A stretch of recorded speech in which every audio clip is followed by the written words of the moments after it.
اسی زمانے میں ایک پرانا شہر تھا۔ یہ شہر اپنے بازاروں، گلیوں اور رونقوں کی وجہ سے مشہور تھا۔ بازار کی گلیاں تنگ تھیں مگر لوگوں کا آنا جانا بہت زیادہ تھا۔ دکانوں پر رنگ برنگی چیزیں سجی رہتی، کہیں کپڑے، کہیں مسالے، کہیں پرندے اور کہیں زیورات۔ انہی بازاروں میں ایک چھوٹی سی دکان تھی جس پر چمکتی ہوئی سونے کی بالیاں، ہار اور کنگن رکھے ہوئے تھے۔ یہ دکان ایک مشہور سنار کی تھی۔ سنار شکل و صورت سے تو شریف دکھائی دیتا تھا مگر دل کے اندر ایک چیز اسے سب سے زیادہ کھا رہی تھی، لالچ۔ وہ ہمیشہ چاہتا تھا کہ کم سے کم دے کر زیادہ سے زیادہ کما لے۔ اسی شہر کے ایک پرانے محلے میں ایک بیوہ عورت اپنے 2 بچوں کے ساتھ رہتی تھی۔ شوہر کی وفات کو کئی سال گزر چکے تھے۔ کبھی وہ شوہر کی محبت اور تحفظ میں زندگی گزار رہی تھی مگر اب تنہائی اور غربت اس کا مقدر بن گئی تھی۔ وہ دن بھر لوگوں کے گھروں میں کام کرتی، سلائی کرتی، جھاڑو پونچھا لگاتی مگر پھر بھی بچوں کا پیٹ مشکل سے بھرتا۔ ایک دن شام کے وقت بچے بھوک سے بلک رہے تھے۔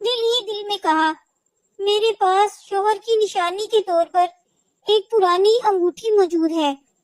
اگر میں اسے بیچ دوں تو کچھ دن بچوں کے لیے کھانا اور کپڑے کا انتظام ہو سکتا ہے۔ تو بیوہ عورت اپنے بچوں کو ساتھ لے کر سنار کی دکان پر پہنچی۔ سنار اپنی دکان میں نئی زیورات سجا رہا تھا۔ بیوہ نے جھجکتے ہوئے کہا، بھائی یہ انگوٹھی دیکھ لو، مجھے کچھ پیسوں کی ضرورت ہے۔ سنار نے انگوٹھی ہاتھ میں لی۔ اسے دیکھتے ہی اس نے پہچان لیا کہ یہ خالص سونے کی ہے مگر دل میں سوچا، یہ عورت تو غریب لگتی ہے، شاید قیمت کا اندازہ بھی نہ ہو، کیوں نہ اسے دھوکہ دے کر آدھی قیمت پر خرید لوں۔ وہ مسکرا کر بولا، باجی یہ انگوٹھی زیادہ قیمتی نہیں، بس پیتل کی ہے، اگر چاہو تو چند سکے دے دیتا ہوں۔ بیوہ کے دل کو دھچکا لگا۔ اس نے کہا، مگر یہ تو میرے شوہر کی نشانی ہے، وہ کہا کرتے تھے یہ سونے کی ہے۔ سنار نے کہا لگا کر کہا، ارے باجی، شوہر بیوی کو خوش کرنے کے لیے بہت کچھ کہہ دیتے ہیں، جو دے رہا ہوں وہ لے لو ورنہ واپس لے جاؤ۔ اتنے میں قریب ہی ایک بوڑھا شخص کھڑا سب سن رہا تھا۔ وہ ایک دیانت دار اور ایماندار شخص تھا۔ اس نے آگے بڑھ کر کہا، بیٹی یہ انگوٹھی معمولی نہیں، یہ تو خالص سونے کی ہے، سنار تمہیں دھوکہ دے رہا ہے۔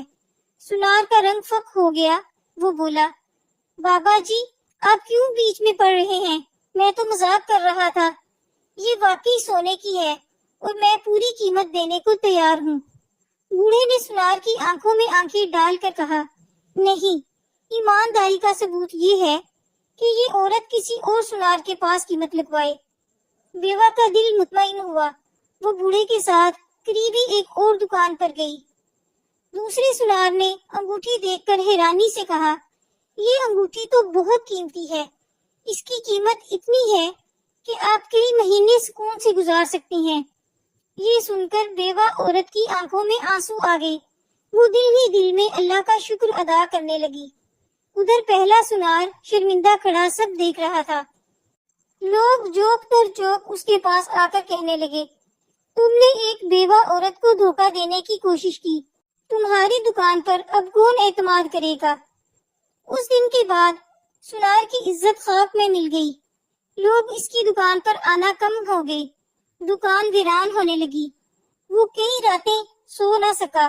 اسے خواب میں وہی بیوہ عورت اور اس کے بچے دکھائی دیتے جو بھوک سے بلک رہے تھے۔ آخر ایک دن وہ اللہ کے حضور گر کر رو پڑا، اے اللہ مجھے معاف کر دے، میں نے لالچ میں آ کر ایک بیوہ کا حق کھانا چاہا۔ اس نے اگلے دن بازار کے لوگوں کے سامنے اعلان کیا، آج کے بعد میری دکان پر کوئی دھوکہ نہیں ہوگا، میں وعدہ کرتا ہوں کہ ہر زیور کی قیمت بالکل صحیح لگاؤں گا۔ بیوہ عورت نے ان پیسوں سے اپنے بچوں کی زندگی بہتر بنائی۔ وہ شکر گزار رہنے لگی۔ سنار بھی توبہ کے بعد ایک نیک اور ایماندار انسان بن گیا۔ کہانی پسند آئی ہو تو چینل کو سبسکرائب کیجیے اور کمنٹ سیکشن میں اپنی رائے کا اظہار ضرور کیجیے۔